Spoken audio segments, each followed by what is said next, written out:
Welcome to Parks and Cons, companion podcast to the parksandcons.com website and YouTube channel, where we discuss cons, theme parks, collecting, and other fun stuff.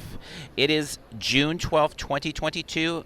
I'm your host, Sean. I'm here with Carmel. Hi there. Parks and Cons, your on-the-spot podcast to the heart of the action, the best conventions and themed entertainment events around. Today we're recording at the Fairplex for Haunt X. As we're recording this, it is kind of midday on Sunday around 1 o'clock, so we are going to talk what we did here Saturday. This is day 2 of the convention, and just kind of give an overview of what it all is.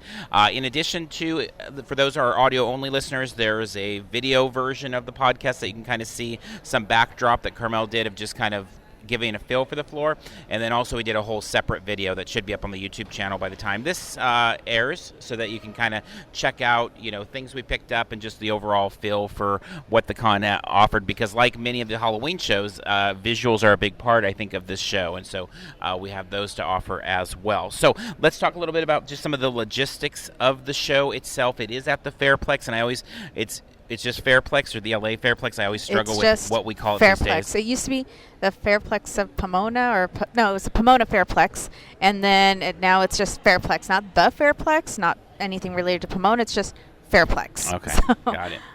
And the focus of the show is a DIY, or as we think of it a lot of times, like a home haunt kind of a focus. Not that there aren't professional. I mean, we'll talk about Bones Gulch being here, and Garner Holt talking about just his role in kind of not just Halloween, but all sorts of sort of animatronics and things like that. So it's not that there's not a place for professional side at all, but it is, the DIY side of things, of creating things on your own. That's a real focus. The educational side's a big focus of the show, and the idea is really bringing people in that love Halloween and talking about how you kind of create it and some of the skills and strategies utilized to make attractions, props, all sorts of things. Does that sound like a good enough summary? Anything I'm missing there?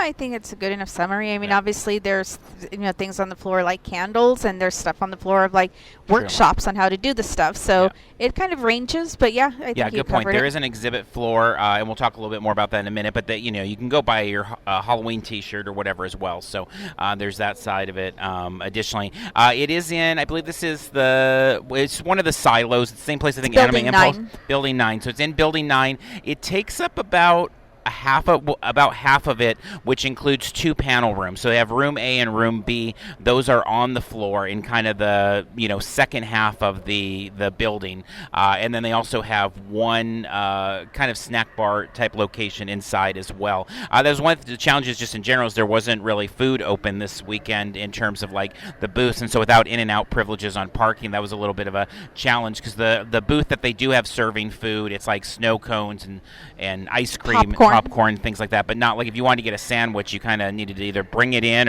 or just leave early and go get it or something like that. Yeah, and I didn't eat breakfast yesterday, and because we were meeting some friends here and stuff, and so my assumption would be that there would be food and we would take a lunch break or something like that, and that wasn't the case, because we wanted more than popcorn and stuff. And so I think I don't know how much earlier we left than we would have otherwise, but we definitely left earlier, a little quicker, because we needed to go get food. And the parking was $15, and again, no in-out privileges, and I wasn't even humoring the option of paying a second time. Right. So we left probably a little earlier than we would have otherwise if there had been food available, but it's just what it is, I guess. Yeah, definitely. The tickets really, really cheap on Gold Star. I mean, so I believe there are 20 at the door. Our friends, Brad and Megan, came. They bought them on Gold Star. It was only $7 to come for Saturday, so really, really affordable there. Some other people had come in and bought at the door, and I think it was $20 for them. So in that range, they definitely had, I believe, a code for Cal Haunts and for like home haunters and things like that. We are press here, so it was free for us, but a very affordable show to be able to attend and see some really great kind of hands-on type, people that are really all about the hands-on experience and giving you tips of kind of how to work in that world. So now let's talk about the exhibit hall floor just a little bit. So the floor itself, you've got really, let's see, 1, 2, 3, four rows. So pretty small in terms of the overall exhibit hall. And then again, it's only that portion is only going to like that first set of doors. So it's about a third of building 9. So, each of the rows has, I don't know, maybe 8 vendors on it or something along those lines. So a small floor there. Part of it, they've got a spot for some sliding demonstrations and things like that as well. Boneyard Effects is here. It's really great seeing them doing work. Yesterday, particularly, they were creating all kinds of great monsters and walking around the floor, so that added a lot of cool kind of entertainment value as well. It's always fun to see them work and how they create, the masks and the prosthetics and all the things that they do to create their monsters over there. And so that is a part of the floor. Kobold Haunt is here. That's a big highlight on the floor. They create incredible dark ride experiences. I've only seen them on video. Ironically, they're in Riverside. We've only seen them on video, though, because we live in Riverside. Yeah, we live in Riverside. And we do a lot of haunts. If you're not familiar with our haunt coverage, our Halloween coverage, in 2021, we did something like 140 haunt experiences, and that ranged from the theme parks all the way to yard displays. So big variety, but we did 140. I think the year before we did 120 something. So we do a lot of them. But yeah, being that and we live in Riverside, so it's kind of ironic and a little frustrating that we haven't been able to make it to their dark ride haunt experience. But the days that they run are limited, and I believe it's usually like the 30th and the 31st, or I feel like that's been at least the last couple of years, and those are days that we're covering like 15 different things in like LA or things like that. So it hasn't quite happened yet, but having them on the floor is awesome. And they've been, I think, at the previous HauntX as well, but they're here. They're changing it to kind of this island theme this year. But I mean, the ride vehicle they have on display as a photo op, I mean, it looks like a full-on like Disney type attraction. And they've got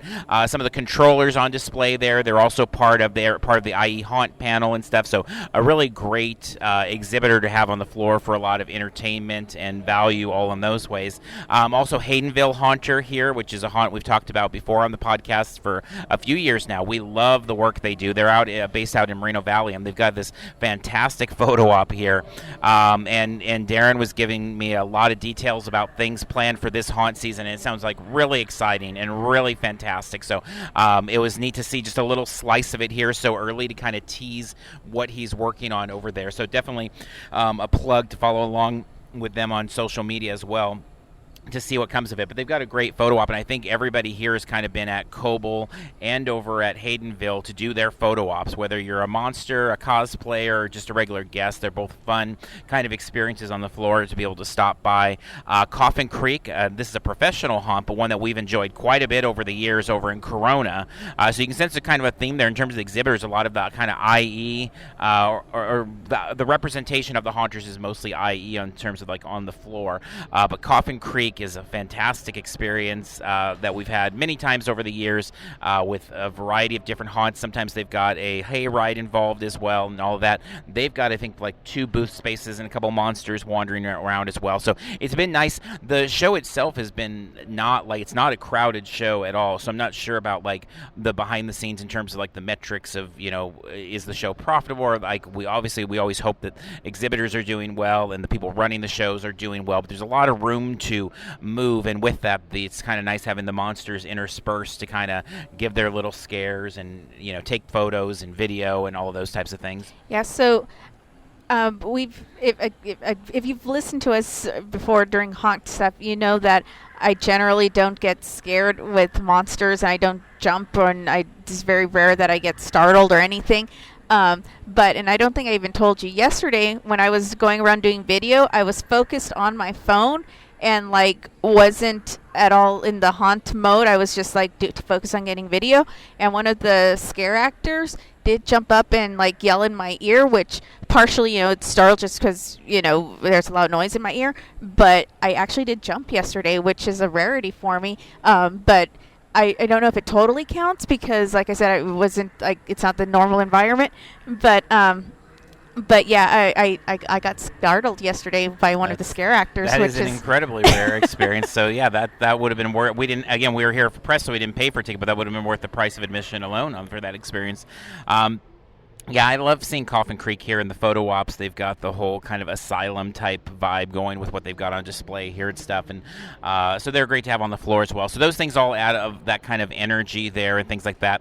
As I said, I hope what we've noticed from the 2 days is it's not like the floor is not crowded. So really hoping everything is well on that side, because I mean for us all we can really talk about is the attendee experience, and there's a lot of fun things in that, and we're trying to illustrate that here, but hoping that that all works as well. It should be said too that they've moved their date, so this has been a show in that kind of January, February time of year, but then obviously with the COVID outbreak and all of that, it got moved back out to, I want to say it was like April. I remember it was like the weekend before Anime Impulse here or something like that. And then they ended up moving out from that to June, and so now they're in kind of a little bit rough time of year. Maybe not. I don't know. But it just seems like with Monster Palooza last weekend, Midsummer Scream coming up next month. But it is more into the kind of the haunt season and the building season and all of that. So maybe it is a better fit. I don't know. I lost my train of thought. I had something to say about the date. No.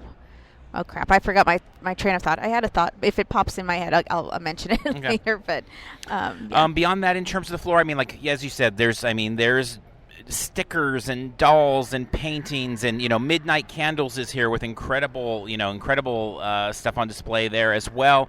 So you can buy your T-shirts, you can buy your hats and things like that. And again, with such a small exhibit hall floor, there's not a ton of those different offerings, but there are offerings there. I will say there are some really good deals on like Halloween props and things like that. Like right to our right over here, the booth, they have the boogeyman, like the 8-foot tall or 7-foot tall guy. If you've been to any Halloween, home haunts, you've seen in the yard where they're like shaking the child, or sometimes they'll have them in a cage or stuff like that. But that's like a $400 item, and it's like $60 over here. And there's like a hanging clown for $10. It's like and they are props that they've used in their haunts, so it's not like they're new being sold at that price. But yeah, they are used props and stuff, but still very reasonable price and stuff. And when you're displaying the stuff, it's not like you're displaying the boxes or anything like that. So. Right.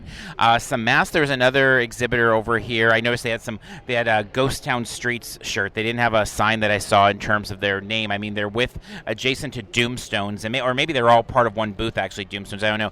But like some really great masks for like $10 and things like that. And so a lot of, again, used props, things like that, but a lot of good deals for haunters out here this weekend if they're looking for those things to be found. More again on the used side. I mean, you don't have like immortal masks here or something like that, but there are some, I think, connections here. And one thing I've noticed too is the attendees that are here, it feels like everybody's having conversations just about, and whether that's maybe with fellow home haunters, or that I've heard a couple people, in fact just before we started recording, there was a couple talking to another couple about being involved in, are there places to get involved with Halloween groups? And it's like, well, of course. And they're like, well, Cal Haunts. I'm like, Cal Haunts, what's that? And they're going down the line. So these types of things become really important for that, I think, in terms of community building and things of that nature as well. Well, yeah, I mean, yesterday we were just kind of walking the aisles, and we came across the Bones Gulch people, which of course we knew they were going to be here, and we were going to be going to their panel and stuff. But there was already this big like circle of people talking, and then I walked up and I thought it was just going to be a quick hi, but then we became part of this big conversation. And so I think a lot of what's going on is people reuniting with friends and catching up and stuff. And so that actually is a really cool aspect to the show, is to have that opportunity to chat with friends that we haven't seen in a while and stuff. So for sure, and I think going to the hands-on part, or back to the DIY specifically, like as we're recording right now, there's a group in the workshop area on the floor, and they're learning how to build haunted LED torches and make a take. If you've not heard that before, the idea is like you're getting a lesson and making something and then taking it with you. So normally there's a nominal fee to cover the supplies that you're using there, but they supply the training, and they show the models and the demonstrations and all of those things. So like yesterday I watched a group making ghost box following eyes, and I thought that was really neat, seeing them kind of create their own ghost box following eyes there. Later on in the day, they had automated flying bats. Then, as I said, right now they're doing the LED torches. And then later at 3 o'clock today, they are doing the lighted Hauntedly Mansion ornament. And so it's a full-on kind of poster of the hitchhiking ghost from Haunted Mansion, but they're making that at 3 o'clock there. And so it's a limited number of spots, but the fact that you've got a spot where you can take that away. Yesterday I saw a number of people working on the following eyes, and particularly some kids were involved as well, and their eyes and their faces were like lit up with smiles, taking pictures with the product that they built hands-on and the signage. So I think that's a really cool type of experience. I mean, I know we talk about at conventions, there's so many things that I know you and I like, and panels and exhibitors are all a big part of it, but you and I have never been big on like, let's go build like Lego over at the Lego booth at some con, you know, at like a Star Wars Celebration, for example. They had pieces of that, but that is a huge thing for people, and particularly for kids. Well, in theory, I'd love to take the time to like sit down and build these things and stuff and learn new skills. But for us specifically, we're usually running around and trying to cover stuff and trying to take in as much as possible. So taking an hour or half hour, however long the workshops are, to just sit and do something is not like in our nature necessarily. And so in theory, though, and not even in theory, I love that it's available. And in theory, I'd love to actually participate, but that's not something that we normally take the time to do. So yeah, it's definitely true. That's not usually fitting into the schedule, but it's a fun thing that's offered, and it makes particular sense at a show like this. Like, you know, I wouldn't have thought of it coming into it that should be there, but you know, once it's there, you're like, oh yeah, well, of course, if it's a DIY con, you know, if it's really focused on learning how to create your own aspects of Halloween, of course there should be a place where you could get some hands-on experience with that. And you know, looking over there right now, there's a number of people there, and they all look like they're having a great time, and they're showing the pieces to each other as they're making their torch and stuff, and it's just a really fun way to leave with something. You know, I think it's great to leave a con with like a t-shirt or a pin that commemorates it, but it seems kind of another level of cool when you're leaving with something that you created that can go into your Halloween display or wherever it's displayed. So with that, then, I think we've talked a little bit about the floor, the logistics, all those things. The other thing I wanted to hit on, which is a big part of the con, though, is the panels. And so the panels, you really have, I mean, all of them I feel like tie into education, you know, but they do have very specific education panels as well.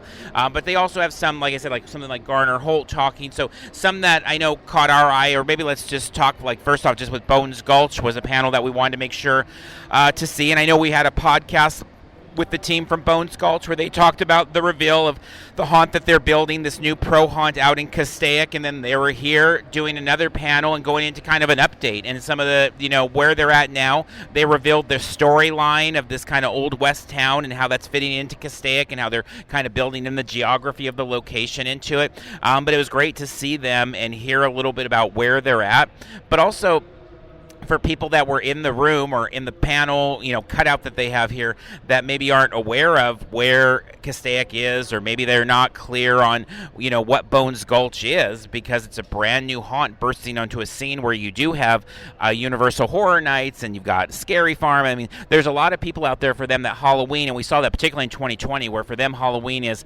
only, you know, theme park haunts. And as we know, there's so much more to that, and you and I, our favorite parts of the Halloween season, as well as a lot of people that probably would listen to this type of show, is some of the things that are not in the theme parks. But Bones Gulch is one of those things where you have three incredibly talented home haunters coming together with Restless Souls Manor, the farm, and Beware the Dark Realm all coming together to create one thing. So it was really exciting to hear them talk a little bit about it and kind of explain where things are at now. And I know I'm excited to see more updates. They are updating on their social media, which you can find them at Bones Gulch on Instagram, and then Bones Gulch Haunt on Twitter and Facebook, I believe it is. But you'll see updates there as it goes. But they did say they'll be open, 6 nights? One of them, it's basically Saturdays, I think, starting, I want to say it's like October 1st, but Saturdays as we get into October, and then one Sunday at the very end there, right, the 30th it is of October.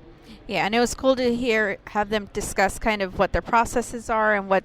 So they were talking a lot about having, you know, the home haunt background. They do a lot of I'd say scavenging for parts and things that they can use that is affordable and or free and things like that. And I think the thing that kind of caught everyone's attention was they showed like this big rock work and stuff, that tons and tons like of massive rock size work. Yeah. and stuff, and then they mentioned that they were used in a Star Trek recent filming. Star Trek, yeah. And we had they hadn't mentioned, or they didn't have that stuff when we talked to them before. And so I was like recording the panel and stuff, and then I'm like, wait, did they say Star Trek? Yeah. I'm like, what? And then we talked I to was them in the middle afterwards. of some social media posts, I think, on Instagram, tagging them and stuff. And I was like, wait, Star Trek? Go come back to that point again, please, and stuff. So, yeah, I love that idea of repurposing, but I also love the idea of something coming from, another place. It's funny, 'cause, like, we own a Green Lantern costume that Rick Fox, the LA Laker, wore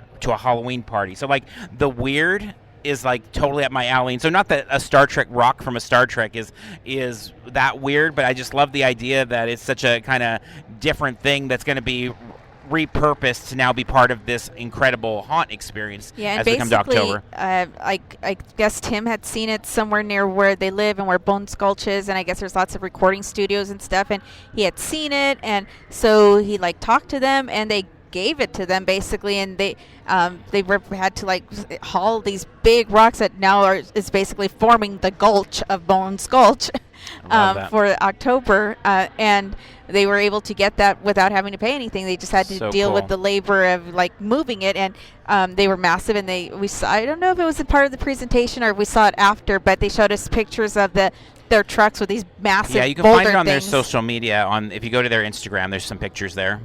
And so it was like really, really cool thing, so I think lots of people were excited about that, and I think a lot of people there were interested in just what their transition is going from 3 individual home haunts to this individual, it's charity but a pro haunt basically and stuff. And they you can, like I said, go back into our previous podcast where we talked to them, but they have this really incredible partnership with the sheriff's department and stuff. And so the sheriff's department's going to take on like a big brunt of the non-fun parts of running a haunt and stuff. And so they're like ecstatic about this partnership that they're part of and stuff. And so it's a very unique situation. Like, I don't think most haunters are going to be able to go talk to their sheriff's departments and form some sort of partnership like this, but the chips kind of seem to have fallen well for them and stuff. And so it's potentially going to be a really awesome experience for them as haunters, and us as being part of the haunt community, being able to have this really cool experience is all like very promising, very exciting. And I think we're all like anxiously like wanting to see how they develop and what ends up forming at Bones Gulch out in Castaic. Yeah, and it was really cool how they formatted the presentation, because they were not like, they were definitely promoting the haunt, but they also were like including kind of that DIY, like an educational aspect to it, where it was really clear that they were like, here are problems for haunters and here are ways that we're solving them, or ways that this team up is helping to solve them. And so I really liked the way they formatted the presentation. I thought it was pretty fantastic all the way around. Taking the stage right after them, because I know those were two that really kind of grabbed our attention, but right after Bones Gulch then was Garner Holt. And we've seen Garner Holt give this presentation a few times ourselves. I think like way back in the day, we actually paid to see the presentation over at Mice Chat. I think did an event at the ESPN Zone in downtown Disney. So we've seen it a few times. It's always incredible to see Garner Holt speak. It's incredible to see. And this one I liked, they brought video, which I had not seen this video before, but they showed video of the new, work center that they have there, and it is massive. And there's video of Garner riding his bike through the place. Like, that's how he gets from one end to the other, is riding his bicycle. And I thought, oh, that's really cool. But I mean, you're looking in there, and then they're showing, Sully from Monsters Inc., and they're showing the Yeti, and they're showing Mike, that appears in the Pixar Play Parade and stuff, and how they worked on that. And it's just, they're showing Lincoln, they're showing so many different museum pieces they did as well, and talking about all that. And I thought it was really neat how they kind of put that presentation together to, give it at least a different angle than you and I have seen before, because, again, I've always appreciated it, but I just don't recall seeing all of that video. And I believe that's new, because they have moved relatively recently to a new location there as well. The name of the panel, From My Parents' Garage to Walt Disney's Magic Kingdom. It's like, okay, that's a really solid name for it. Now, in addition, though, they had early in the day, they had creating a thrilling poster for your haunt, a very practical kind of fun thing. One of the things we talked to our friend Jamie from Saw One Slot, and I've said this to our friend Jennifer when she's worked with Evil Twin Studios stuff, but I feel like all of these conventions should have panels on social media and just marketing in general, because that was not something on this list. But I think the poster is kind of one of those things of like, that's the way you grab people. If you marry a really cool visual with social media, the potential is like limitless there. So I thought it was neat that they had one specifically focused on the haunt posters there. Professional results with foam coatings was another panel there. In program room B, they had homemade dark rides. So that was, again, we talked about Coble Haunt coming over there. So specifically, Brett from Coble Haunt came over and talked just about building dark rides and kind of how that's become part of their haunt and how they do it. Digital decorations and LED basics, monsters in training, a lesson in good scaring, effective haunting on a budget, and horrific haunt makeup made easy. So these were all panels on day one. On day two, you had Disney Voices. This is one that grabbed my attention. We weren't able to get here early enough. And unfortunately, Peter Renaday, famous from Haunted Mansion lore, was not able to make it. I guess he had some back issues. But Mark Silverman was here, and Mark Silverman, with the Rod Serling voice from Twilight Zone, Tower of Terror, and a number of other things. So they had a panel dedicated to just Disney voices, from mansion to haunted attractions. Then Inland Empire Haunters here. They've got Darkside Manor, Groveway Graveyard, Hallows Eve Inc. all presenting there. Designing a successful walk-through haunted house is closing out the day. And then again, a number of just very specific educational ones. More home haunting basics with Rich Barron, haunts, how to make a haunt soundtrack, introduction to airbrush use, making a monster, blood, gore, and more, all panel options. So again, I mean, if you are somebody that's thinking of creating a haunted attraction, or you're just thinking of doing a little kind of home display even, you can come here and buy cool props, masks at a very reduced price. You can go do your hands-on with your make and take workshop. You can go sit in on some of these panels. That's a whole lot of value. So the fact that the place isn't like overflowing with guests, I think is probably more about maybe it's location, maybe it's date. I think a lot of it may be with like just the marketing and the visuals and things like that of getting them out there. But I think the show offers a really great value to attendees that want to come in and immerse themselves and learn from the pros, and not literal pros, but pros being, home haunters in a lot of cases that are better than pros sometimes. Yeah, very experienced crew there. So I know we've had a fun 2 days here. Coming. I mean, we spent a little bit less yesterday than we normally would because we left because of the food, and then we'll see where we go. We're not done. We kind of came in, did a little bit of the floor, and wanted to do our podcast now, and then we're going to go back out and maybe do a little more looking around or shopping and things like that. But I think it's been a good time, and hopeful to see them back in 23, and curious where the date will land if they do, if it goes back to kind of that winter time slot, or maybe they, keep it in a June or an April or May, or, we'll see what happens there, but anxious to kind of see what's next for HauntX. Definitely. I mean, we've definitely enjoyed it. It's been great catching up with friends and catching up with people we haven't seen in a while and stuff. But that's kind of become a common trend when it comes to monster/Halloween/haunting conventions and stuff that we've attended. Now we've created, a lot more friends and stuff in that area and stuff. So I think a big part of those shows have, for me, become the being with friends aspect of things. And so it was great yesterday being able to catch up with so many people, and then again today and stuff. So yeah, it's a great, friendly, welcoming, comforting kind of environment, and glad that we were able to make it out here both days. Yeah, definitely thankful, and a big thanks to the HauntX crew for putting this all together, and for welcoming us and having us out as press and all of that. So with that said, though, there are a number of other things coming up, and one of them is actually spooky. Next weekend we have another spooky thing coming up. Before we get to that, I do want to thank our Parks and Cons crew. Huge thanks to everybody that supports on Patreon. I want to quickly shout out a few of our names here of our PNC crew: Drew Davison, Carrie Dixon, Quinn Allison Dovey, Julie Shepard, Sean Scott Smith, Christine Seger, Kim Twombly, and Mark Wizarek, all of them at our Parks and Cons crew. Parks and Cons crew at the Mutant Powerhouse level: Angie Bandage, Steve Chu, Ted and Rochelle Doherty, Tim Fowler, Melanie L., Sebastian, Jamie Lynn, Jonathan Green, Jennifer Bandage, Jason Morrell, and our anonymous donor, all at that level. Thank you so much. And then our highest level, Otherworldly Powerhouse, Johanna Atalano, Michael Bondi, Tom Pools, and Adam Walsh. Thank you all so much again. We appreciate all of the support and that you like our work and that you keep kind of pushing to, hopefully we think a lot about you all when we do this stuff of like, what would they like? What are things that they want us to cover? And so we try to keep that in mind. In terms of the schedule coming up, you can always head over to parksandcons.com. On the homepage there, Carmel's always updating events there. For us, the next thing, it keeps in that spooky vein. It's Spooky Expo, June 18th and the 19th over at Frankenson Collectibles Show. That is a free show inside Frankenson there. Then Spooksy Boo returns the following weekend with the Sticker Expo. That's the 25th and 26th.